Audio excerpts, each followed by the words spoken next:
right, there has been so many numbers getting thrown around for this stimulus package, okay? So I'm hearing we're getting student loan deferment. Some people are getting their rent deferred. And are we getting $1,000? $2,000? Do I hear 3? After watching this video, you are going to get a much better understanding of what this stimulus package includes and what it really means for the economy. Make sure you stay through the end because I'm going to tell you how we're actually getting ripped off by all of this. All that and more, so keep it locked. This is Crystal with the Cash Compass. Alright, welcome back. I am here to teach you all the things that you should have learned in school about money, but for whatever reason, they forgot to mention it. Maybe they want us to be dumb forever. Please be sure to subscribe because we talk about everything from personal finance to investing to economic.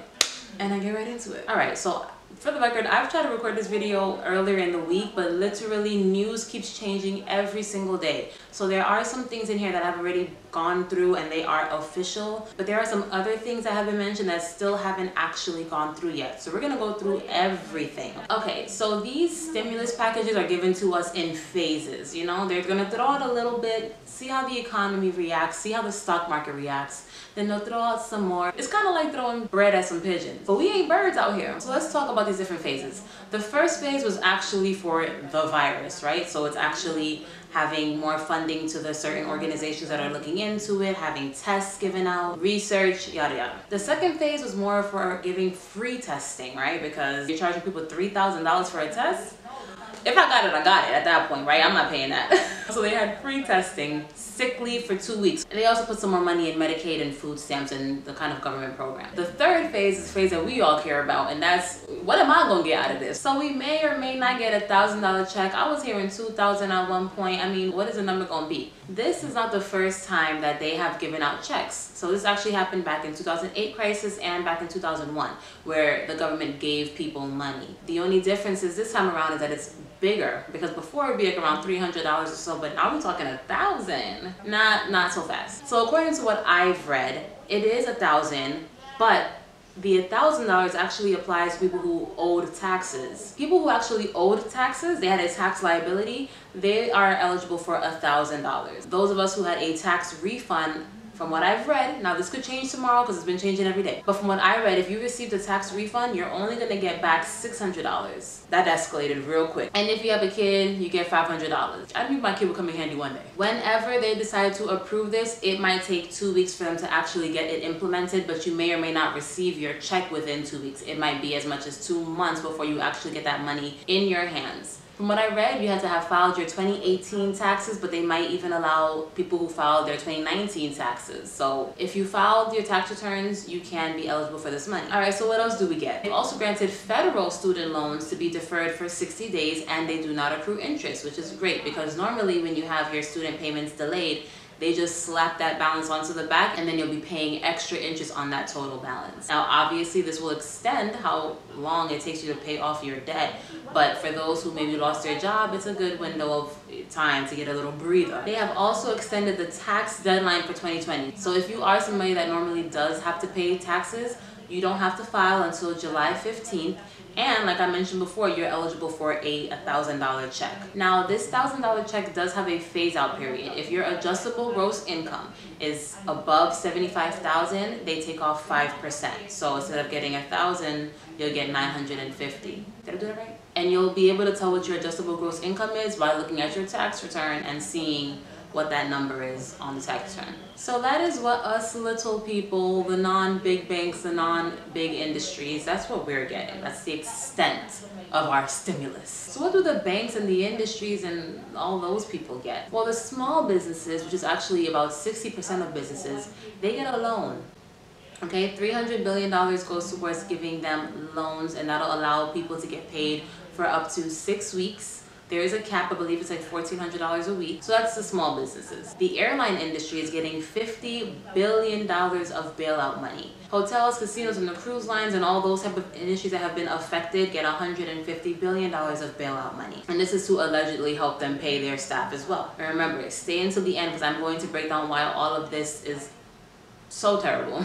Additionally, the Federal Reserve is providing liquidity to banks and hedge funds. This amount is now up to $1 trillion per day. And it's important to note that They've committed $1 trillion, but they haven't actually gotten pretty much anywhere near $1 trillion yet.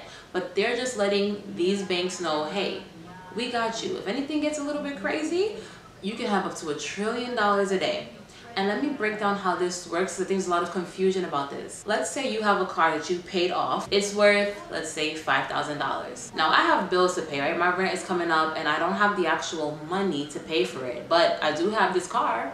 So I'll walk up to the Federal Reserve and say, hey, I need $5,000. I don't have it, but I do have this car that's worth $5,000.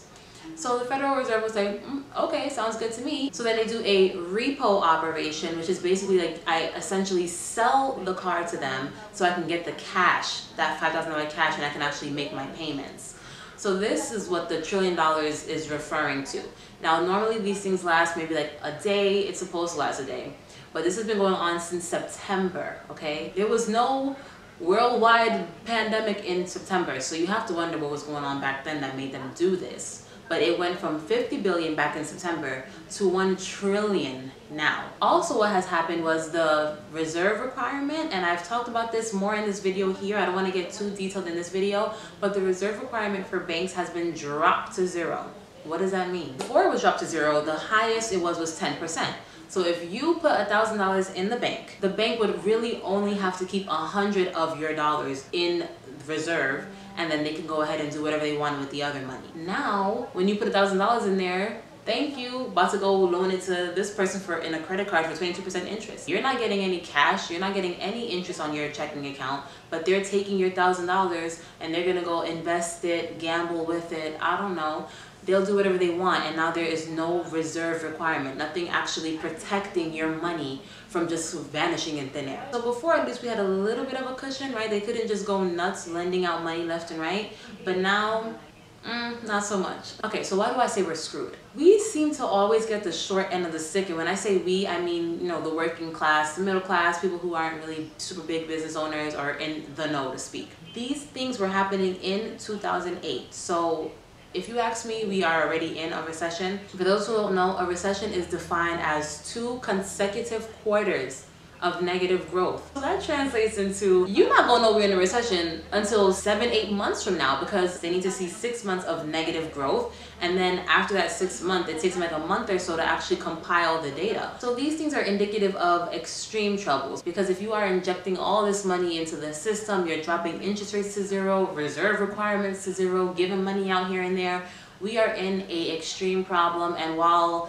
this disease is definitely a catalyst, it definitely puts some fire under it, these things were going on beforehand, okay? So don't be fooled, stay woke. And the way these things work is the money, I mean, quite literally, it does get printed out of nowhere, but us taxpayers are responsible for paying for these things. These things are funded with our tax dollars. The government issues bonds. Bonds is another word for a loan. So they go out there and say, hey, we need $50 billion to give to the airline, and people will buy those things up, but we actually pay the $50 billion plus the interest. We do that. So when you're getting these $1,000 checks, yeah, that's nice, but you're paying for it. It's just it's just basically you borrowing money from yourself. It's not a gift. It's not to really help you. It actually puts you in a worse financial position, because now you got to pay for this over who even knows how many years. When they issue debt, it's borrowing money from the future. There's bonds that can go out as long as 30 years. So your children will be paying for what's going on right now. They're just yoink, grabbing money from the future. And you know, another thing is they say, oh yeah, we want to give all this money to people because it's supposed to help the economy, and these companies are too big to fail. We can't have that because then no one's gonna have a job. Well, guess what happened in 2008? People still lost jobs, okay? When these people got this free money, they did not give people more wages. If you look, wages haven't really grown in these past 10, 11, 12 years. They've been doing stock buybacks, which is basically just falsely propping up the price. Look at this chart. Stock buybacks by far is the largest purchaser of stocks. So the stock market has been going up and up and up, mostly because people are buying their own stocks. They're falsely pushing the price up to make it look better, but nothing has actually gotten better. So you've been getting a good impression of growth, right? Because the stock market has gone up, like, I mean, hundreds of percentage points, but it's really just because companies are buying their stocks back. And what's to say that that won't happen again this time? The only thing that Trump has actually said was CEOs cannot get a raise, but he didn't say anything about no more buybacks. So what stops the airline industries from getting this money and just doing the same thing that they've been doing before? Matter of fact, airlines in total have had over 90% of their extra cash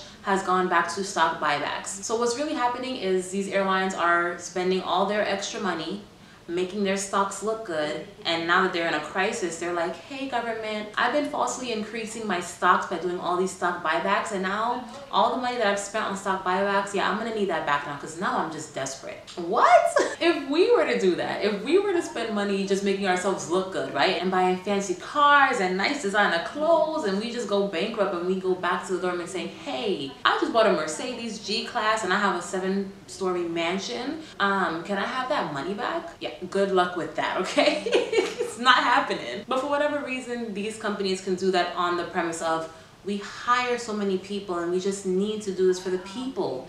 But it's like, if you really thought about the people, you would have changed your practices. And this is not going to stop. It's going to increase. You're going to have to give more stimulus because what they've been doing hasn't really been moving the markets up. We are in some real ghetto times. I'm not even gonna lie to you. It's getting really ghetto out here. So I hope you got a better understanding of what is going on. I will be having a lot more videos on the economy, so please subscribe because I will keep you guys up to date. I will get rid of all the fluff and give you the facts. And if you like this video, then like this video. Show support, share with a friend, spread the love and the education because we need this now more than ever. And until next time, keep your money up.